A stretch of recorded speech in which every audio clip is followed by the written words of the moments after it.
Cette histoire à la fois amusante et un peu désolante s'est passée dans une petite paroisse de la Haute-Loire il y a déjà, à vrai dire, assez longtemps, à l'époque où la journée du catéchisme était le jeudi.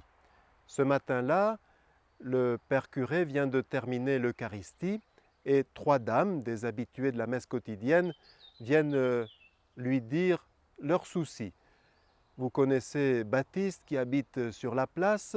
Ses volets ne se sont pas ouverts depuis dimanche. Nous avons peur qu'il lui soit arrivé quelque chose. Mais vous connaissez son caractère. Nous n'osons pas aller voir. Il pourrait nous dire que nous nous occupons de ce qui ne nous regarde pas.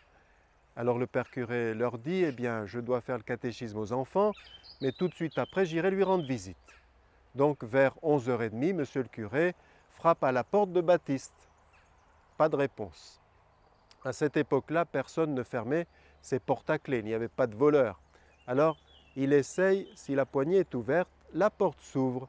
Il entre dans la cuisine et ses yeux s'habituant à la pénombre, il aperçoit Baptiste couché dans son lit alcôve et il voit qu'il respire. Donc il est rassuré, il s'approche de lui, le salue, pas de réponse. Alors il essaie de lui dire, on s'inquiète un peu pour vous, est-ce que vous ne voulez pas qu'on fasse venir un médecin? Est-ce que vous n'avez pas besoin qu'on vous apporte un peu de potage, une bonne soupe qui vous remettrait d'aplomb? Pas de réponse. Mais le père curé ne se décourage pas et continue de lui parler. Ce père curé est très pieux et il ne peut pas rencontrer une personne sans lui proposer une bénédiction ou une prière. Alors, il commence à lui dire, écoutez, vous me dites que vous n'avez pas besoin de rien, on pourrait peut-être faire une prière. Vous en aviez bien apprise quand vous étiez à l'école chez les frères, quand vous étiez petit. Et là, il entend un grognement. Alors, enhardi par ce grognement, qu'il pense être un acquiescement, le père curé commence le Notre Père. Et voilà qu'à sa grande surprise, Baptiste se met à réciter son Notre Père, à l'ancienne, que votre règne arrive, que votre volonté soit faite, ne nous laissez pas succomber à la tentation, mais Baptiste arrive au bout. Alors le père curé, tout heureux, lui propose de dire un Je vous salue Marie. Et Baptiste dit aussi son Je vous salue Marie. Alors il essaye bien après de lui reposer la question de la visite éventuelle d'un médecin ou bien d'autres personnes qui l'aideraient, mais Baptiste ne répond pas. Alors le père curé prend congé, il traverse la cuisine et au moment où il va ouvrir la porte pour s'en aller, il entend Baptiste du fond de son lit alcôve « Je sais aussi mes départements !» Voilà Baptiste qui avait pensé que monsieur le curé venait lui faire réciter ses leçons. Il savait ses prières, comme autrefois on savait la liste des départements avec les préfectures et les sous-préfectures. Alors, c'est vrai que la foi nous donne accès à un contenu. La foi, ça n'est pas qu'un élan de confiance en Dieu, ça n'est pas non plus qu'un comportement. Je suis croyant, donc il y a du bois avec lequel je ne me chauffe pas. C'est vraiment un contenu, une lumière spéciale qui nous est donnée d'en haut, mais ça n'est pas un contenu livresque. Ce n'est pas quelque chose à apprendre par cœur, mais plutôt par le cœur. Dans le même ordre d'idées, un prêtre qui avait eu de grandes responsabilités au niveau de son diocèse, parce qu'il a le sens de l'organisation, un jour a demandé à son évêque d'être aumônier de prison. Il sentait que le Seigneur l'appelait à aller vers les pauvres, et pour lui, les pauvres, c'était ceux qui sont condamnés à rester longtemps dans une cellule. Et parce que ce prêtre est un saint, il a suscité, à la faveur des mois qu'il a passés dans la prison, un mouvement de conversion. Si bien qu'un jour, dans la chapelle de la prison, il procède au baptême d'un jeune Farid.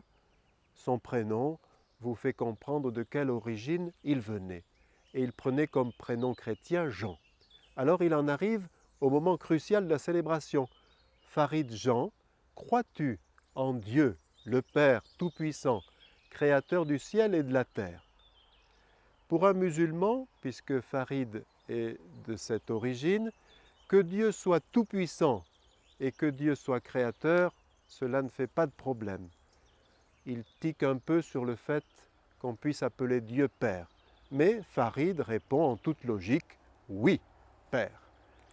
Deuxième question, Farid Jean, crois-tu en Jésus-Christ, son Fils unique, notre Seigneur, qui a été conçu du Saint-Esprit, est né de la Vierge Marie, a souffert sous Ponce Pilate, a été crucifié, est mort, a été mis au tombeau et ressuscité, et le troisième jour est ressuscité, est monté au ciel et est assis à la droite de Dieu, d'où il viendra juger les vivants et les morts. On le sait, pour un musulman, Jésus n'est pas plus qu'un prophète. C'est vrai, il est vraiment né de la Vierge Marie, mais c'est le seul dogme chrétien que le Coran ait gardé, puisque Jésus n'est pas mort sur la croix, il a été enlevé au ciel avant qu'une autre personne, soit Judas, soit Simon de Cyrène, ne soit crucifié à sa place. Simplement aussi, il croit, dur comme pierre, comme fer, qu'à la fin des temps, c'est lui qui viendra faire le jugement. Mais il y a plus que la conception virginale et le jugement à la fin des temps dans l'énoncé de cette foi. Et là, Farid lui dit non. Le Père n'en croit pas ses oreilles. Et après quelques secondes de silence, lui dit mais enfin, tu ne pouvais pas le dire avant. Ça fait des années que tu réclames ce baptême et qu'on le prépare. Ça fait des mois qu'on prépare cette célébration. Et oui, parce que tout était fini, chacun allait retourner dans sa cellule. À ce moment-là, Farid Jean lui fait un grand sourire et lui dit « Père, je ne crois pas, j'en suis sûr ». Le père dit que cette astuce de Farid Jean l'a fait vieillir d'1 an, mais qu'en même temps, elle a dissipé tous les doutes qu'il avait encore sur la sincérité de Farid Jean et en tout cas sa façon de comprendre réellement ce à quoi il disait adhérer. Et oui, si nous croyons Dieu, ce n'est pas comme lorsqu'on dit je crois qu'il va faire beau demain, mais c'est plutôt comme on dit je crois ma maman. Même quand elle me rappelle des souvenirs de mon enfance que je ne peux plus vérifier, je la crois parce que c'est ma maman. Je crois le Père, je crois le Fils et je crois le Saint-Esprit.